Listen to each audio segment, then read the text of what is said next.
there guys, this is Goobkill, and today I'm going to be doing the first video in my Learn to Play series, which is my World of Warcraft Learn How to PvP for Noobs. Basically, it's going to be a long-running series. I'm thinking that I'm going to have at least 10 episodes, things that I really want to cover on the basics. Then I'm going to go ahead and move into more advanced things as I progress, and hopefully you guys will progress right along with me. So to get started today, I'm going to be talking about the most important thing in PvP, at least to me, and it's going to be all about movement and control. And now, if you've read much on PvP forums or looked anything up about PvP, you're going to notice that a lot of people talk about keyboard turning. Keyboard turning is a no-no. What it is whenever you use A and D to actually turn your character or face them in a different direction, and this is bad because you move extremely slow. This is usually combined with clicking, and clicking is when you actually take your mouse and click on the spell on the UI to activate it. This is just, like I said, terribly slow. Now, you can get away with it in PvE to some extent, but you're going to find yourself getting your shit poked in Battlegrounds. So, if you're thinking about going into PvP and you're still clicking on your spells and you're still using A and D to turn your character, just don't. Just stop right there. Before you even queue up for the Battleground, you've got to learn how to not do that. So what I'm going to do is I'm going to go ahead and dual drunk shot here while keyboard turning and show you just how bad it is, especially for melee. Okay, now it's confession time. Now before I started PvP, I used to be this guy. I used to focus on my action bars, clicking away, and in PvE, like I said, you can almost skate by doing this, but you're probably going to end up standing in fire and die a ton. Now what changed things for me was buying the right MMO mouse. I use a Razer Naga, and a lot of people use this mouse or something similar like a Logitech G600. Now, I'm not going to go into details about the mice. I'll save that for a later video, and if you guys are really interested in it, message me or just look it up on like Newegg or something like that. But if you're not going to get an MMO mouse, then using keybinds is a fucking must. Alright, now to go ahead and remap your keybinds, just go into your options tab and find your keybind section. From there, you can go ahead and click on any of the corresponding action bar slots and remap that button to anything on your keyboard. Now this is also going to work with modifiers, which I'll get to in a second, but it is very important. Okay, so the most commonly accepted and probably the best way to train yourself to not be a keyboard turner is to completely remove the ability to turn with the keyboard. Now, remap your A and D keys to some other command. Usually the only keys that are used on the keyboard for movement anyway are Q, W, and E, just your strafe and forward keys. Everything else around those keys should be remapped to the most common spells and move outward around them to the least commonly used spells. Everybody has different preferences, and it's largely dependent on your class, but forcing yourself to move with the mouse is the first step in learning how to not be a keyboard turner. It's going to be wicked hard to get used to it at first, but eventually it'll become second nature.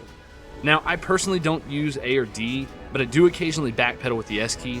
I know this is looked down upon, but I find that sometimes I need to reposition slightly, and it's just easier to backpedal for a second, but it is extremely rare that I use it. Now, when you're remapping, like I said, WoW allows for modifiers. This is something that you may or may not know, but it's essential for keeping things within reach. Otherwise, you're going to be sliding your hand all over the keyboard like a retard. So what this is basically you can hold a button like Shift or Control and change the function of a key that's already bound. An example of this would be like if you mapped the A button to cast Fireball. Holding Shift and pushing A might cause you to cast Frost Nova, and holding Alt and pushing A might cast Ice Block. That gives you at least 3 abilities to one key just by holding a modifier button.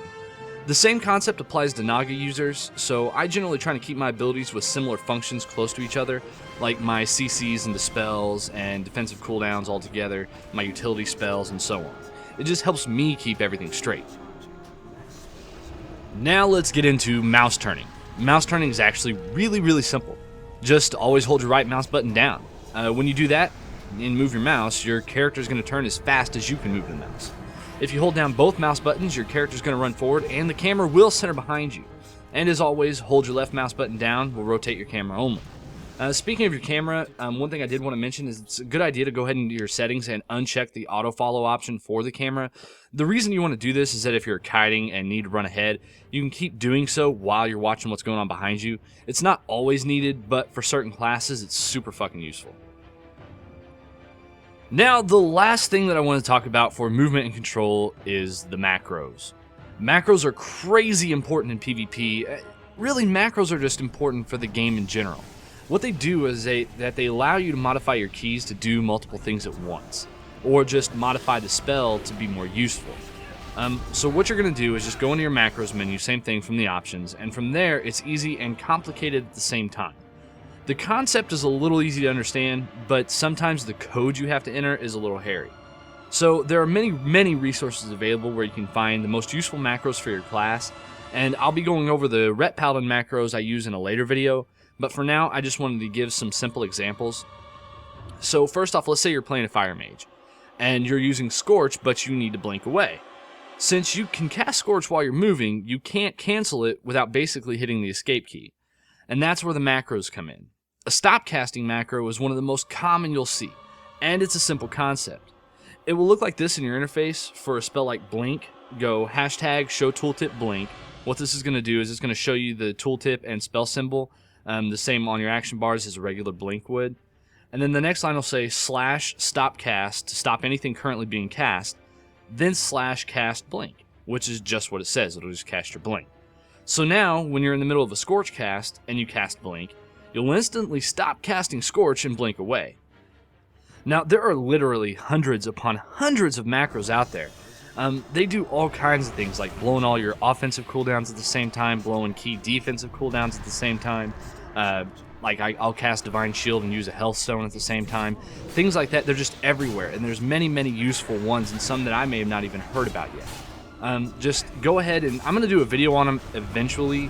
It's a little bit more complex than what I want to get into right now, but there's many places where you can find out all there is to know about macros. So I suggest that until I get that video out, you guys go ahead and go there and look all that stuff up. Just use them. It's very important that you use those. So guys, that's going to do it for movement and control. If you have any questions at all, just leave them in the comments section below. And until next time guys, just stay awesome.